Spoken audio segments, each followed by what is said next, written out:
એ જ પુષ્ટિ ભક્તિ માર્ગની અંતર્ગત અન્યત્ર એના ઘણા બધા નામો પ્રકટ થયા. કૃપા માર્ગ, અનુગ્રહ માર્ગ, નિર્ગુણ ભક્તિ માર્ગ.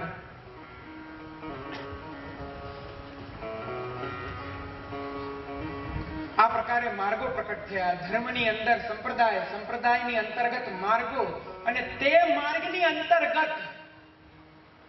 આચાર્ય પરંપરા.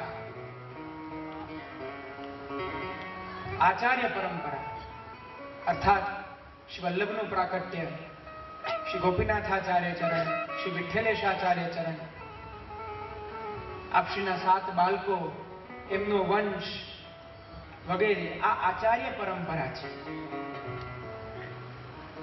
આચાર્ય એટલે શું ખબર છે? આજે તો બધી જગ્યાએ આચાર્યો લાગે છે.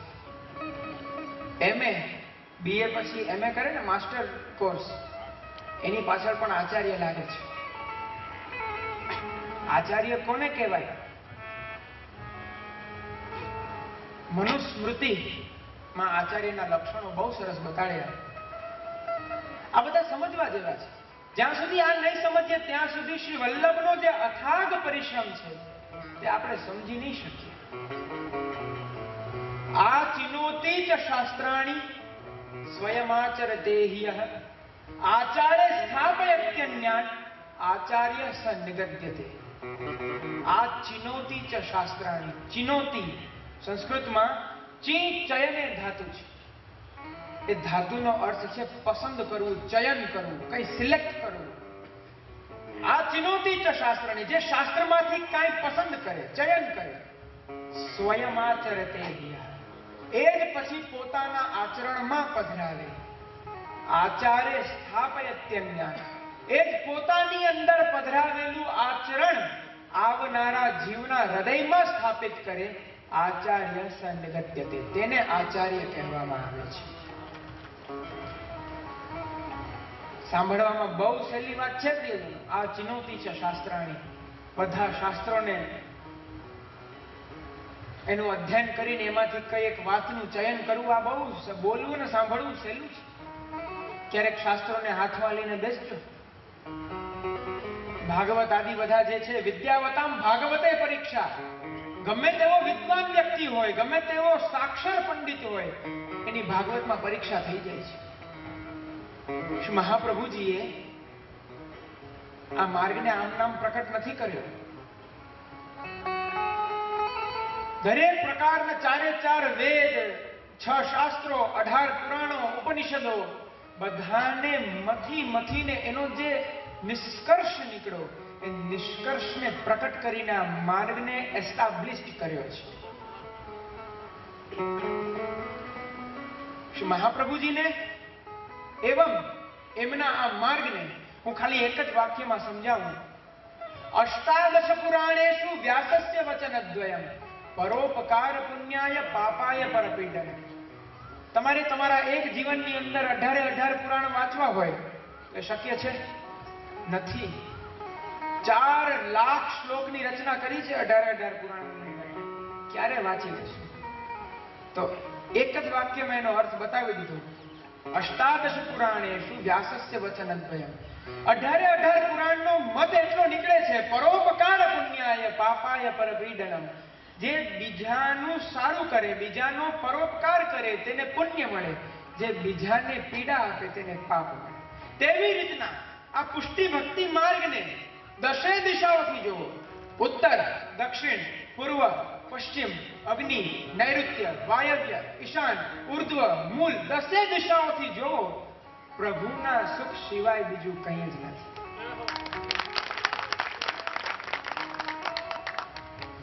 સ્વામી સંતોષ ભાવના, શ્રી હરિરાય મહાપ્રભુ આજ્ઞા કરે એ આ પુષ્ટિ ભક્તિ માર્ગ છે. અને એમાં આચાર્ય પરંપરા. આચાર્ય પરંપરા એ શું છે? બહુ સરસ ભાગવતમાં કીધું, આચાર્ય ચૈત્ય વપુષા સ્વગતિમ જનકતી. જ્યારે ભગવાનની ઈચ્છા થાય છે કે એમણે પોતાના યશનો, પોતાની કીર્તિનો, પોતાના નામ રૂપ ગુણનો વિસ્તાર કરવો છે, ત્યારે પોતે આચાર્યનું સ્વરૂપ ધારણ કરી જીવોને તે પરાપર તત્વ પૂર્ણ પુરુષોત્તમનો ઉપદેશ આપે છે. આચાર્યવાન પુરુષો વેદ, એ જે આચાર્ય છે તેને આચાર્ય નહીં અપિતુ સાક્ષાત પૂર્ણ પુરુષોત્તમ જાણવા. એનું એક તમને દ્રષ્ટાંત આપું. એક ગામ હતું, આ સત્ય હકીકત છે, સત્ય ઘટના છે. એક ગામ હતું. એ ગામની અંદર ભાગવત સપ્તાહ થતી હતી. એ ભાગવત સપ્તાહ દરમિયાન મોટી સભા હતી અને સભામાં એક વ્યક્તિ એવો હતો કે જે તર્ક કરે, જેનો સ્વભાવ જ તર્ક કરવો. તો ભાગવતમાં એવી ચર્ચા નીકળી, એમાં ગીતાનું વાક્ય લઈને કથાકારે કહ્યું કે અભ્યુત્થાનમ ધર્મસ્ય તદાત્માનમ સૃજામ્યહમ વગેરે વગેરે. જ્યારે જ્યારે અધર્મો થાય છે, જ્યારે જ્યારે મારા ભક્તો ક્લેશમાં પડે છે ત્યારે હું પ્રકટ થાઉં છું વગેરે ચોથા અધ્યાયમાં ગીતામાં વર્ણન આવે છે. એ જ્યારે વાત ચાલતી હતી, જ્યારે કથા પૂર્ણ થઈ, બધા શ્રોતાજનો બધા નીકળી ગયા, ત્યારે પેલા જે ભાઈ હતા એમણે પ્રશ્ન પૂછ્યો કથાકારને, જે કથા વાંચતા હતા વક્તા, એમને પૂછ્યું કે તમે આવું કીધું એ કઈ રીતના શક્ય છે ને એને અમે કઈ રીતના સમજીએ? તો ત્યારે જે કથાકાર હતા, જે વક્તા હતા, તેણે કેવલ હાસ્ય કરી એટલું કહ્યું, જ્યારે ભગવત કૃપા થશે ને ત્યારે બધું સમજાઈ જશે. એમ કરીને કથાકાર નીકળી ગયા. પરંતુ પેલા ભાઈની અંદર શંકા એમને હતી. તેઓ પણ પોતાના ઘરે વયા ગયા. હવે થયું એવું, ઘરે પહોંચ્યા, આહાર આદિ લીધો અને જ્યારે વિશ્રામ કરતા હતા ત્યારે અચાનક વાવાઝોડું આવ્યું. અચાનક વાવાઝોડું આવ્યું.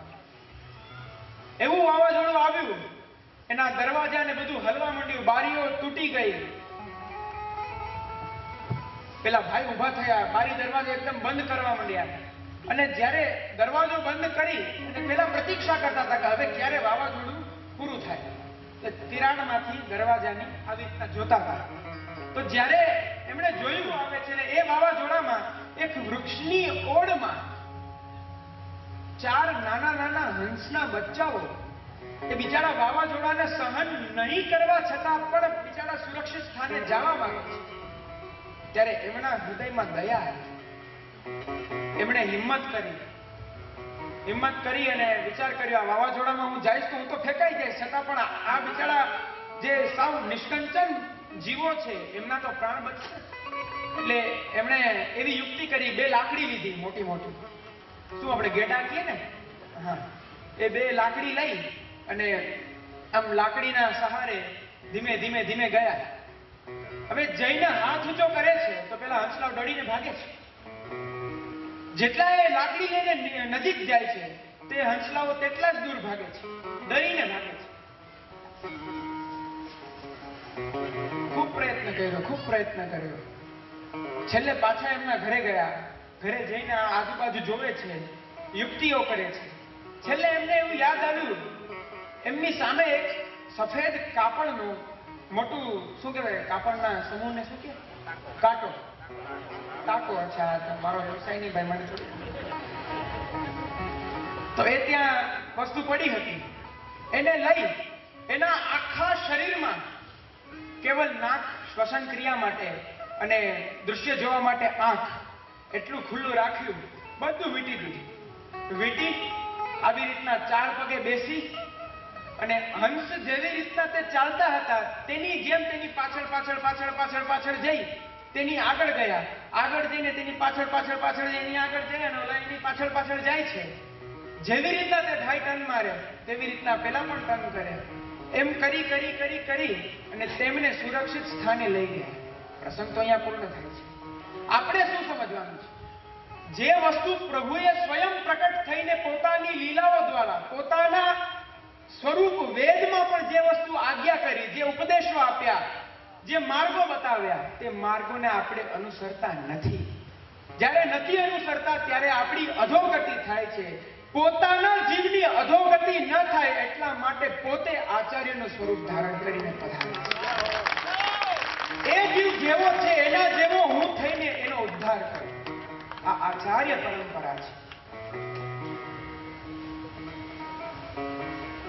એવા શ્રી મહાપ્રભુજી. શ્રી મહાપ્રભુજીનું સ્વરૂપ અલૌકિક સ્વરૂપ છે. ઈચ્છા છે શ્રી મહાપ્રભુજી વિશે શ્રવણ કરવાની કે વિષય આગળ વધારીને? સમય લઈને આવ્યા છો? સરસ સરસ. આનંદ તો આવે છે ને બધાને? સમજાય છે ને બધું? બહુ ક્લિષ્ટ નથી પડતું ને? જરા હાથ ઉપર કરો તો કોને કોને આનંદ આવે છે? હાથ ઉપર કરો. આ બધાને આનંદ નથી આવતો ને? આવે છે? અચ્છા સારું. ભગવાનનું સ્વરૂપ છે આનંદ માત્ર કર પાદ મુખોદરા. એક એક શ્રી વિગ્રહની સાથે પ્રભુ આનંદ સ્વરૂપ છે. મધુરાધિપતે અખિલમ મધુર. તમારા ઘરે કોના કોના ઘરે ભગવત સેવા બિરાજે? હાથ ઉપર કરો છો. પુષ્ટાવેલા સુંદર. ઠાકોરજીને દૂધગર અરોગાવો છો? રગાવો છો ને? એમાં દૂધની બરફી અરોગાવો છો ને? એ બરફીને તમે આગળથી, પાછળથી, વચ્ચેથી કે આવી રીતના ખોલીને અંદરથી કોઈ પણ પ્રકારે લે, સ્વાદ શું આવવાનો છે? મધુર. એવી રીતના પ્રભુને તમે કોઈ પણ પ્રકારે ભજો, મધુરતા જ આવવાની છે, આનંદ જ આવવાનો છે. અને એમના આપણે અંશ છીએ. મમૈ વાંશો જીવ લોકે જીવભૂત સનાતન. આ જે કોઈ પણ જીવ છે એ મારા અંશ છે. જે ગુણ પિતાના હોય તેના અમુક ગુણ તેના પુત્રમાં અવશ્ય આવે. આપણા અંશી તે સદૈવ આનંદમાં બિરાજતા હોય તો આપણે એના અંશ, આપણે તો અવશ્ય આનંદમાં રહેવું જોઈએ. તો શ્રી વલ્લભનું સ્વરૂપ ખૂબ સરસ. આપ સૌને શ્રી ગુસાઈજીની રચના છે સ્ફુરત કૃષ્ણ પ્રેમામૃત સ્તોત્ર, જેને સપ્ત શ્લોકી પણ કહેવામાં આવે છે. તેનો પહેલો શ્લોક, આહા શું વર્ણન છે! નામ રૂપ ગુણ શ્રી વલ્લભના અલૌકિક છે.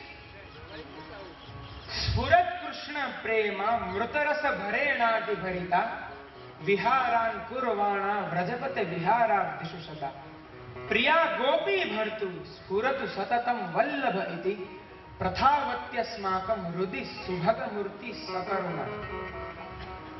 જો આનો ભાવ બહુ ગૂઢ છે, પણ એકવાર જો સમજાઈ ગયો તો આજ સુધી તમે શ્રી વલ્લભને જે ભાવેથી દર્શન કરો છો તે તમારો ભાવ પરિણત થઈ જશે.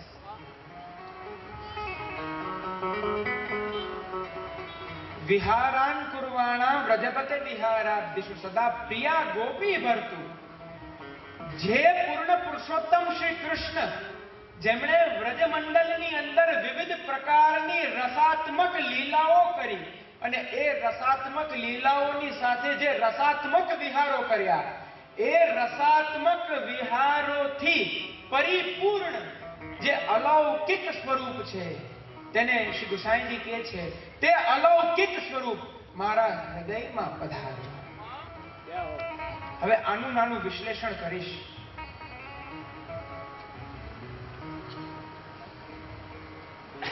પ્રભુની રસમય લીલા,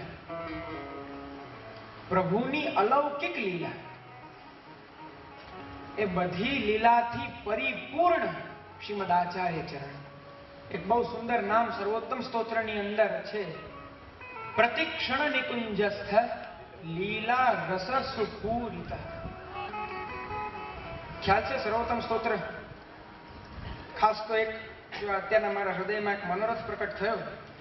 મનસુખભાઈ, આ શિબિર તો ઠીક છે આપણે પૂર્ણ કરીશું, પરંતુ એક કેવલ યુવાનો માટે એવી શિબિર કરો, એક એવું આયોજન કોઈ પણ સ્થાને થાય જેમાં આપણા સંપ્રદાયના જે સ્તોત્રો છે, જે 16 ગ્રંથો છે, એના વિશેની તેમને માહિતી મળે. એના વિશેની માહિતીની સાથે તેમના ઉચ્ચારણ કરતા શીખે, તેમના અર્થ શીખે. આ શ્રી વલ્લભનો પરિશ્રમ છે. એ પરિશ્રમને સાર્થક કરવો છે. તો ચર્ચા કરતા હતા, પ્રતિક્ષણ નિકુંજસ્થ લીલા રસ સુપૂરિત. પ્રભુની જે રસમયી લીલા છે તે રસમયી લીલાથી પરિપૂર્ણ શ્રીમદ આચાર્ય ચરણ છે. આ લીલાઓ ક્યાં થઈ? ક્યાં થઈ?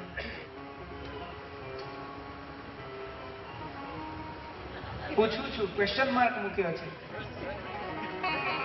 આ લીલાઓ ક્યાં થઈ? ગુંદામાં થોડી થાય, વ્રજમાં જ થાય ને.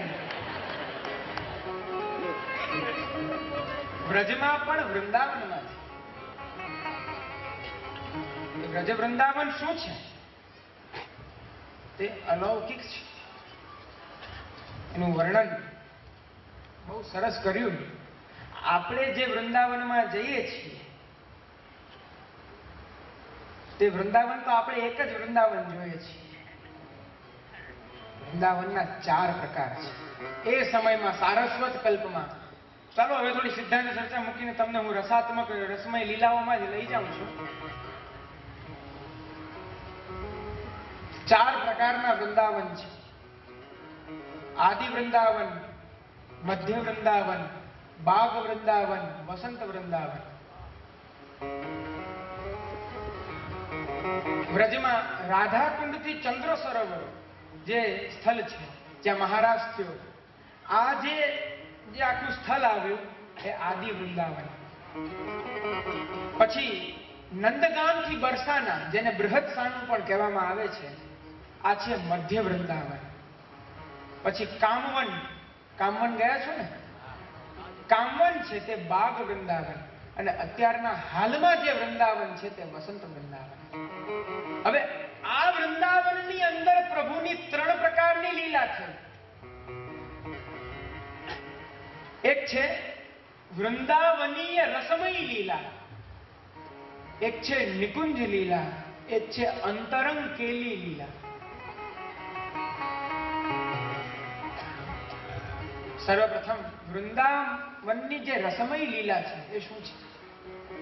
અરે વૃંદાવન ભલે પ્રભુની રાસસ્થલી હોય, પરંતુ જ્યાં સુધી પ્રભુ તે વૃંદાવનમાં પોતાનો વિહાર નથી કરતા ત્યાં સુધી તે વૃંદાવન લીલા સ્થળ હોવા છતાં પણ જડ છે. અને જ્યારે પ્રભુની લીલા કરવાનો અવસર આવે ત્યારે દરેક પ્રકારનું સૌંદર્ય, દરેક પ્રકારનું માધુર્ય, દરેક પ્રકારની પ્રકૃતિની રમ્યતા તે વૃંદાવન પ્રભુના સુખ માટે પ્રકટ કરે છે. એનું પ્રમાણ આપો. જ્યારે સંપૂર્ણ ગોકુલ જ્યારે વૃંદાવન તરફ આવી રહ્યું હતું, પ્રભુ નંદરાયજી આદિ સમસ્ત ગોપ ગ્વાલ વગેરે, ત્યારે વર્ણન આવે છે ભાગવતમાં 10મ સ્કંદમાં, વૃંદાવનમ ગોવર્ધનમ યમુના પુલિનાની છે દીક્ષાસિત ઉત્તમા પ્રીતિ રામ માધવ યોર્નૃપ. જ્યારે પ્રભુ પધારતા હતા ત્યારે તે વૃંદાવન પ્રભુના પધારવાથી તે વૃંદાવન પ્રભુને પ્રસન્નતા માટે સુંદર સુંદર પ્રકૃતિઓને પ્રકટ કરતું હતું. જ્યારે તે પ્રકૃતિઓને પ્રકટ કરતું હતું તે સમયે તે વૃંદાવનની શોભાને જોઈને જેમણે સ્વયં તે વૃંદાવનને પ્રકટ કર્યું છે તે સ્વયં પૂર્ણ પુરુષોત્તમ પણ આનંદને પ્રાપ્ત થઈ ગયા કે ઓહો, મારી તે રાસસ્થલી આટલી સુંદર હોય. પછી છે નિકુંજ લીલા. આનું વર્ણન બહુ મોટું છે. નિકુંજ લીલામાં એક પદ આવે. અંતરંગ કેલી લીલા, એનું એક પદ આવે. હમણાં જ આવે, બેઠે હરી રાધે સંગ, કુંજ ભવન આપને રંગ, કરમ મુરલી અધર મોહન અતિ સુજાન. ચાલો એનું વર્ણન કરીશ. આ નિકુંજ લીલાની અંદર ગોપ ગ્વાલ કોઈનો પ્રવેશ નહીં, કેવલ અષ્ટ સખીઓ. અને તે અષ્ટ સખીઓમાં એક કુંજની અંદર પ્રભુ એક સખીઓના મનોરથને પૂર્ણ કરવા માટે બિરાજે છે. આ બધી લીલા થાય છે ગિરિરાજજીની કંદરાની અંદર, જ્યાં નિકુંજો નિર્માણ થાય છે. પછી છે અંતરંગ કેલી. એ અંતરંગ કેલી શું છે? જ્યાં અષ્ટ સખીઓનો પણ પ્રવેશ નથી, જ્યાં કેવલ પ્રિયા અને પ્રીતમ, પ્રભુ અને સ્વામિનીજી, કેવલ આ બેનો જ પ્રવેશ છે. એ એવી લીલા હોય છે